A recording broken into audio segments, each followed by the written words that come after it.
Alright guys, today I want to talk about the topic of interviewing and why you should probably never stop interviewing. So let's get into the video.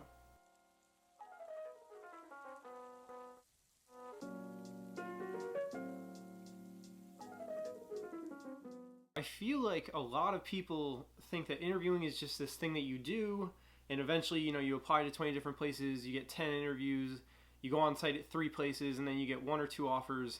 And that's kind of like how it ends up being. And you just go to one place or the other and then you're done. And I think that's how it's viewed, whether it's probably just you coming out of college, you like try and find a job, you apply to all these places, you eventually land a job or a few jobs, you pick a place to go to, and then it kind of just drifts out of your head. I feel like a lot of people don't really look past interviewing after those stages of actually getting a job and getting into the industry. And I want to talk about why I think that's a little bit dangerous of a mentality to have. So today I want to talk about the reasons why you should really never stop interviewing, at least in my opinion. So really my first point here is just the fact that your career is actually really long. Unless you're Mark Zuckerberg, or like these other entrepreneurial people, chances are that you're going to be working for, if you're starting work around 20, you're probably going to be working for about 40, 45 years. I'm probably planning to not work that long, hopefully, and hopefully the same for you guys, but realistically that's probably sort of the time frame that we're in. And so your career's long, right? You're gonna have a lot of time to spend at companies, and chances are, like I said, it's companies. You're probably not going to just come out of college or high school or wherever you're coming from, go to a company and then just kind of like hang out and do your work for 40, 45 years. Chances are you're probably going to jump around. You're probably going to go to a handful of companies. And I think that's really my first point for why you should never stop interviewing. Because your career is long, and you guys are probably going to not stay at a company for 40 years. You guys are probably going to jump around between a few different companies or even a handful. I feel like in previous generations, it was very common for people to kind of land a job, stick it out, and just sort of climb the ladder at that company. And I think more recently, especially millennials and like our generation, have a tendency to sort of jump between jobs, and I don't even think it's frowned upon anymore. So I think that's the first reason why you should always be interviewing, is just simply that your careers are long and you're probably going to be at a handful of companies during your career, which again will require you to interview at all those companies. My second point, and probably the most important point I imagine, is just that you don't want to lose the baseline knowledge that you develop when you're first interviewing with companies. So take me, for example. When I first interviewed, I was coming out of college. And so I was really thinking, okay, how am I going to get a job? How am I going to get the jobs that I want?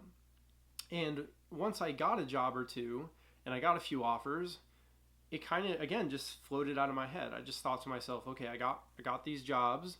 Now I just have to decide which one do I want to take, and then I'm done and it's over and I never have to think about it again. And that's wrong. Right? Because here I am at a different company, which I also had to interview for. So I realized, re-interviewing and going through this process again, I thought to myself, wow, I guess it's kind of like riding a bike. Like I picked it up pretty quickly again, but also why did I let that happen, right? Why did I build this baseline coming out of college and then I slowly kind of let it deteriorate? And then when I re-interviewed and, had to apply to all these places again and go through the process over again, I had instead, starting from here and building back up to something higher, I was down here and I had to build it back up to where I was. And I think that's just not great. Like, I don't think that's really efficient. I don't think that's in your best interest. So what I would really recommend you doing is, even if you get a job, even if you get multiple offers, I would really encourage you to try and not stop interviewing. And I would definitely encourage you to just sort of try and maintain that baseline. So that the next time maybe you want to leave a company, or you get laid off, or whatever happens, right? Life happens, who knows? You're not going to be back down here, but instead you'll actually have maintained your baseline knowledge of interviewing. And now for your next round of interviews, what you're actually going to do is you're going to study more and build up a new baseline. And then presumably you're probably going to be able to land better jobs with higher compensation because you decided to put effort in to maintain that baseline. And instead of letting it deteriorate, you maintained it and ultimately defined a new baseline.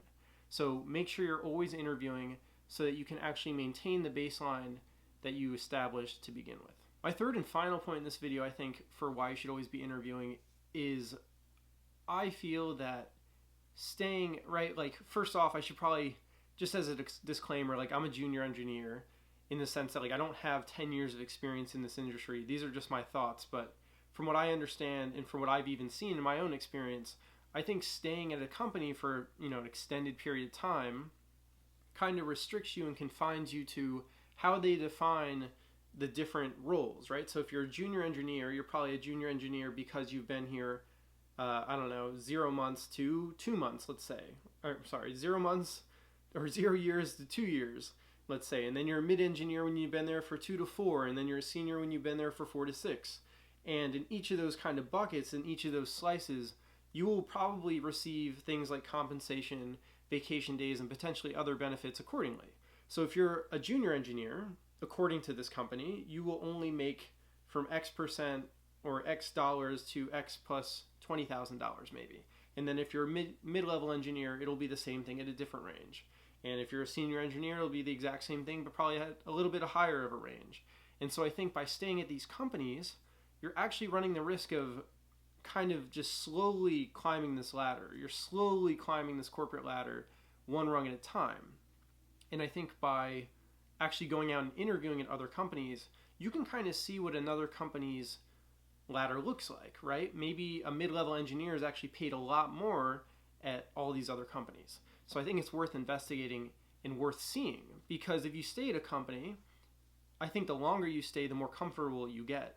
And you kind of get used to that track and you don't really mind it.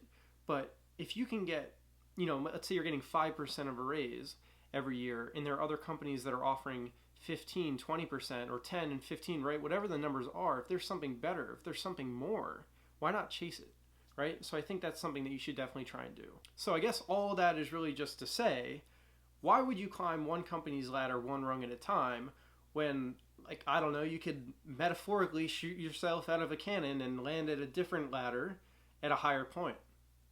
Oh my gosh, I'm the worst.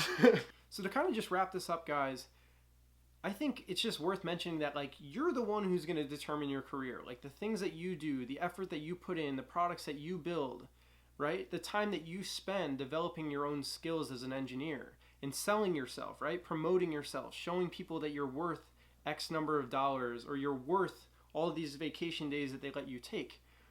I think that's really important. And so I feel like you guys should always be striving to just better yourself and to better market yourself. So you're the one who's really going to determine where you go. You're the one who's going to determine the kind of engineer that you're going to be. So be a good one. Work hard. So this is my way basically to encourage you guys to always keep interviewing, to keep striving for more, whatever company you're at, and to kind of keep, like, metaphorically shooting yourself out of cannons. So if you guys enjoyed this video, do me a favor, leave it a like and subscribe to the channel for more, and I'll see you guys next time.